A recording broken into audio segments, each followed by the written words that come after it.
In this video, I'm going to show you how you can actually perform vulnerability assessments, right, or analysis using one of the most popular vulnerability scanners that we have, which is called Nessus. So Nessus is owned by Tenable. And then what can we use Nessus to do? Nessus is actually, we can actually say it's an infrastructure scanner because it's going to scan your entire infrastructure, right?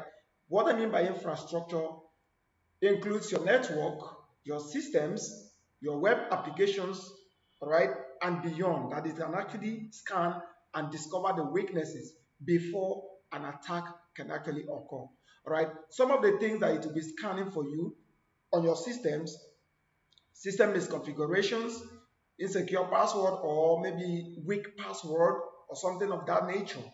And then unpatched OS. And then if you're talking about your network, it will help you to scan, right? It will help you to scan for open ports, all right? Open ports, the services, and so on. And then if you are scanning your web application, it could scan for SQL injection attacks, it could scan for cross-site scripting attacks, and so on. So that is why we would see how we can actually do this using the Nessus. So come with me. First thing we can do, you can actually go to settings to make your, to tweak your settings. And then aside from that, you could see scan here. By your left hand side, you can see all this. You can see my scans, you can see all scan. And then if you want to actually set up a policy, policy is what and what do you want to include in your scan, all right? And then the plugin, if you are looking forward to fine-tuning or changing the severity of your scans after it has come out or thereabout, you can actually use the plugin rules to do that. Then the policies, you can create a policy. For example, what are you scanning for? Are you scanning for the host discovery, ping only discovery, basic network scan, credential validation, advanced scan, advanced dynamic scan, malware scan, mobile device scan, web application tests, credential patched audit, active directory starter scan, find AI, cryptographic inventory, and beyond, right? Any of this that you want to actually scan, you can actually create a policy for it as well. So let me show you what we can actually do, because the policy can actually be created as well when you create a new folder, right? So I'm going to go back to my test scan that I just created. All right, under the test scan, you can actually select, click on the test scan. Instead of creating a new folder, I've already created one called test scan, and then click on create new scan. So right here, when you select what you want to scan for, you can actually set up the policy. So here I'm going to select host discovery, and then under the host discovery, put the name. I will just say scan my Windows PC, for example.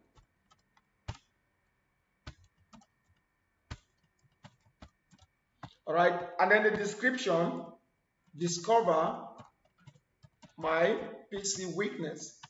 All right, so anything you want, you can put it there.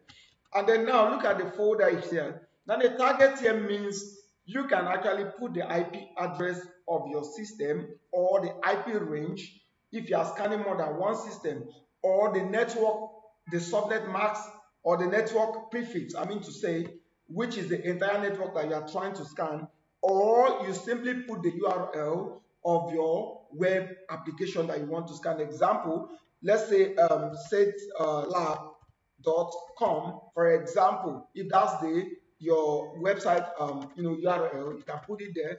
So in this case, I might just want to scan the IP address. So I'm just going to use IP address. For example, I will just put a single IP address. So this one simply means if you already have these IP addresses saved to a file, you can click here to import the file, to scan from the file, at once. So once I'm done here, look at the policies here, what we could have done. This is under general. I can also go to discovery. Under the discovery section of it, I can now select what I want to scan for. Is it host enumeration? Is it OS identification? Is it port scan? Is it port scan all ports? Or is it costume scan that you want to do? So if I select OS identification, it simply means that I only want to see what OS is running on my PC. But if I click on host enumeration, it simply means that I really want to find out the weaknesses that my system has, all right? Or my system have rather, right? Then I will now check the next one, and then I can go to report. What do I want to include in my report after the scan is conducted? Now look at this, designate host by DNS name. Do I want that? If you want it, you check there. I don't want that. So display unreachable host.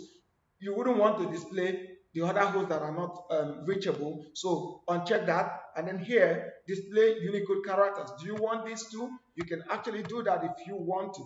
So once you're done, we can go to advanced. Under the advanced section of it, you notice the timeout of the scan. You can select, the interval. And then here, simultaneous checks per host.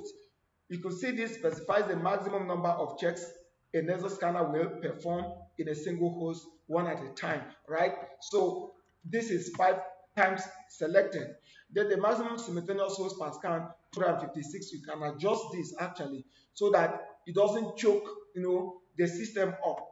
Because the more scan you perform, the more resources the Nessus is going to take off from your host.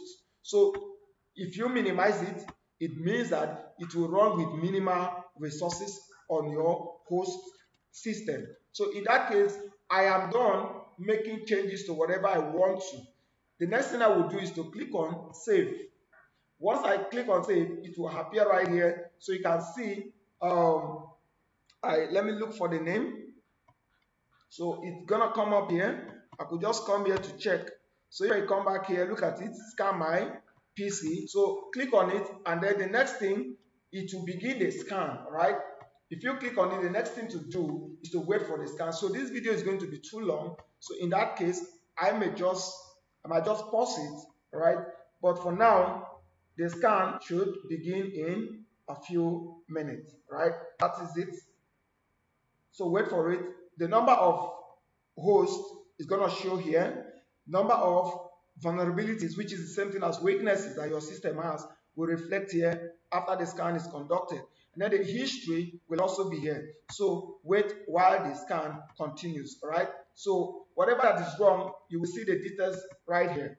So the scan is ongoing. You can see it right here. You can see compiling plugins, 57%. So the scan is in progress as we speak. So the video is going to be too long. I'm just going to pause it. Okay, so why we couldn't wait for this to finish the last scan that we did, which is this. So let's see. We scan. You could see the dates. We could just see the host discovery scan that we did. And if you look at the host discovery scan, you will see a lot of things that were actually discovered within the host. So look at the number of vulnerabilities, and then we can also go to my network scan that we did, and then see how Nessus actually programmed itself when it finds any vulnerabilities. So the number of hosts here scanned was just a single host.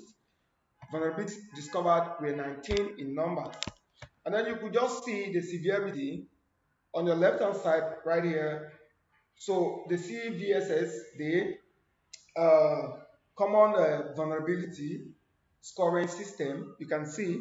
So this simply assigns the numerical values to the severity in order to prioritize, the remediation process. So what this simply means is that whenever the company, executives, maybe the CISO or whoever that is performing or is in charge of this infrastructure looks at this scan report, the person will be able to know that based on these numbers, you could see here that we have medium, and then here we have medium again, here we have low. So if you see anything that is high or critical, you should be on your toes for the high, for high severity to make sure that you fix it. And then if it is critical, I think at that point you might just need to isolate that particular host from your network. Stop using it until you address the issues, right? But here right now you can see the family. This is coming from the firewall, and then this is actually my host that I'm using to do this right now. So you could see everything. And then if you look at you can also look at the notes, look at the note, unable to resolve DNS, Nessus, blah, blah, blah. You can see all that, the history. You can see what the date that we performed this scan. The status was this particular one was aborted. So we didn't conclude the scan. That's the meaning. So if you click on each of these, let's say the firewall. So this is one good thing about the Nessus now. Nessus is going to tell you what went wrong and what you can actually do to straighten this. So in this case now, you could see the description. The remote host has IP forwarding enabled. An attacker can actually exploit this. So this gives you a clue that you need to go and do what? Set up your firewall to block the port forwarding that is enabled, right? Now let's look at it. It says unless the remote host is a router, it is recommended that you disable the IP forwarding. And now it's giving you a solution.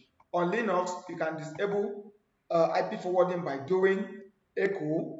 So you write into this process system net IP version 4 IP forwarding, and then if you write 0, it means you are turning it off. If it is 1, it means you are turning it on. Then if it is your Windows PC, you can go to IP enable router to just set it to 0 under this HK local machine. You could do that right there. So to launch your HK local machine, you could just do reg edit, right, .exe.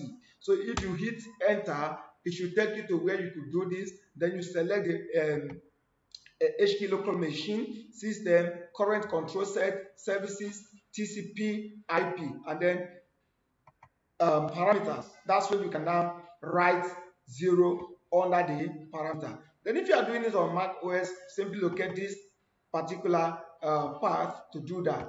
So now look at how the output is going to be. That is why Nessus is one of the most popular vulnerability scanners that we have today. All right. Remember, don't forget what I told you that Nessus does. It is going to scan your entire infrastructure, including your network, your systems, your web applications, and beyond. Right. But if you're not looking for another type of vulnerability scanner that you can use to actually scan your cloud resources, then we should be mentioning a scanner like Qualys, right? So we have other scanners. If you are looking for compliance and others as well, you could also look at Nextpost, right? So we have done a video on Nessus. You will see another video on OpenVAS, which is also a popular but open source vulnerability scanner like Nessus. So we are going to share the video on OpenVAS as well for you to have more knowledge about how these scanners actually detect vulnerabilities and assist us to remediate them before attackers will just come into our network. So if you enjoyed this video, refer someone to us, or you use the link and also comment and share. If you want to be a part of our live sessions, feel free to DM us using the available buttons you can find on the screen, or under the comment section you will see links to actually join our channels. Now let's look at the plugin details that is being revealed by the Nessus. So if you look at the severity, it says this is medium, the type remote firewalls. If you look at the VPR key drivers, right, you will see a whole lot of threat recency, no records, events, and so on. Then let's look at the risk information part of it that maps, all right, that maps each of these vulnerabilities to CVSS, right? So if you want to know more details about how you can, get broader details about this, you could just go to this site. Just go to you could just type CVSS, and then Google will help you to take you to first, all right, first.org, where you can actually calculator to learn more about that particular vulnerabilities in order to know how to actually remediate it, right? So if you come here, whatever calculator that was used, it is what you are going to use. So what I mean by calculator, it's the version. So we have version 3.0, we have version 4, and then you could see we have version 2.0 as well. So whichever one that they use to map it, you are also going to follow that particular version to see what is wrong. So here you can see attack vector, attack complexity, and so on and so forth. So you will learn more about this particular, characters, what they represent when you go to the platform. So the CVE, common vulnerability and exposure factors, you could see the year that this was mapped is 1999, and then the date, that's May 11, all right? That's it there. So now you could let us know if you have any more questions based on what we have done, and then if you want to export your report, you could come here to do that. Then this is the report, all right? So anything that you want us to, any other video that you want us to do on this, feel free to let us know and we'll bring it to your doorstep, right? Thank you for staying in touch with us. To you, look at the version 4, version 3.1, version 3.0. So whatever that they use that the Nessus mapped the vulnerabilities with, that's what you are going to use. So in this case, you could see here, look at this map using 3.0. So if you bring this here to research more about it, you just have to work with the same calculator, 3.0 calculator, right? And then you can fine tune it right here. Look at them here, the base course, so network, so and so on and so forth. You will learn a lot from here. So if you want to be a part of our live session, make sure that you use the comment section or you DM us. Thank you for watching this video, and we'd like to see you again in our next videos. All right, stay in touch with us always. Bye bye.